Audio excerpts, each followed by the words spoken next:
भारतीय राज्यघटनेचे आर्टिकल 32, ज्याला आपण घटनात्मक उपाययोजना या शीर्षकाने ओळखतो.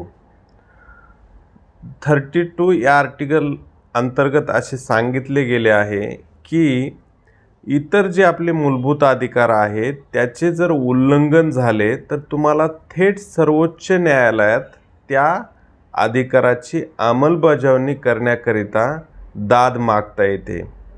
आणि या आर्टिकल अंतर्गत तुम्हाला वेगवेगळ्या 5 प्रकारच्या रीट दाखल करता येतात, याचिका दाखल करता येतात, जेणेकरून तुमच्या इतर कुठल्याही मूलभूत अधिकारांचं उल्लंघन होणार नाही.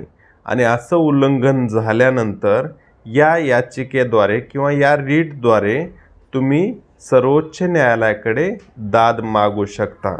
अशा प्रकारे हे आर्टिकल 32 घटनात्मक उपाययोजनेचा अधिकार प्रदान करते.